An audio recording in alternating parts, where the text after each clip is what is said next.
Acho que a ausência dos Estados Unidos da COP, professor, assim, acho que é importante notar, porque apesar de já ser esperada, né, quando a gente teve a reeleição do Trump, foi a mesma coisa que aconteceu no governo anterior dele, também com a ausência da COP, ela marca muito e ela contamina muito a negociação de grandes países e potenciais grandes financiadores, para pegar também o link com o que o Leonardo colocou da questão do financiamento dos países desenvolvidos para os países em desenvolvimento, que é sempre um ponto importantíssimo para cumprimento de meta. E o que a gente percebe é isso, quando os Estados Unidos se retira da mesa, por mais que outros países que fazem parte do bloco de negociação dos Estados Unidos estejam presentes, a postura de negociação é muito diferente, eles também se retiram, digamos assim, informalmente da mesa de negociação. Então, acho que esse é um ponto para colocar. O Trump tem tido uma postura muito negativa com relação a renováveis, né? Inclusive dando declarações recentes de que as renováveis elas são uma onda passageira, de que não é uma tecnologia que veio para ficar, e isso tem acabado desestimulando um maior desenvolvimento ou uma maior ida tecnológica para os Estados Unidos. Para o Brasil, isso não necessariamente é negativo, né? Porque a China é a maior fabricante que a gente tem das tecnologias hoje. Quando a gente olha, por exemplo, para os módulos fotovoltaicos, 80% de todos os painéis solares são fabricados na China. E a falta de um mercado estadunidense acaba fazendo com que esse produto chegue mais barato em outros países do mundo, como a gente viu acontecer no Brasil, quando a política Estados Unidos e China ficou mais acirrada.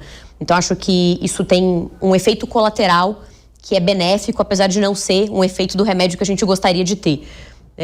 A China tem tido medidas agressivas com relação à expansão de renováveis. É um dos países do mundo que mais cresce a sua capacidade de instalada de energia, de tecnologias e energias renováveis do mundo, né? É líder de instalação. O Brasil, a gente tem seguido um pouco esses passos também, mas a China, obviamente, tem um problema muito grande, que é um país muito intensivo em uso de energia elétrica, exatamente por causa da característica da sua característica econômica, e é um país que ainda é muito dominado pelo carvão. Mas a gente vê o governo chinês, por exemplo, adotando medidas que, por mais que elas pareçam pequenas para a realidade poluidora do país, elas são significativas, com uma medida muito grande, por exemplo, de incentivar a eletrificação da frota de mobilidade urbana. E a gente sabe que um dos maiores desafios que a gente tem hoje, de fato, é descarbonizar o setor de transportes. Então, isso é uma coisa que o governo chinês tem feito aí com alguma perícia. E levado essa tecnologia para todo mundo, né? Se no Brasil hoje a gente tem um veículo elétrico, por exemplo, que chega a 120, 130 mil reais, isso é muito por causa também da popularização dessas fábricas na China.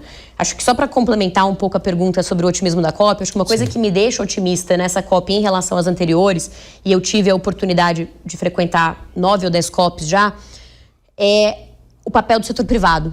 Então, quando eu olho, por exemplo, para uma COP 15, né, então 15 COPs atrás, a gente lutava para ter o setor privado mais engajado e para ter o setor privado se levantando e colocando a ambição que os países falham em colocar. Então, eu acho que isso é uma coisa que a gente vê cada vez mais presente e que me dá um pouco de otimismo, não na COP enquanto um mecanismo negocial, mas talvez na nossa capacidade enquanto sociedade de endereçar um pedaço do desafio que é a luta contra as mudanças climáticas.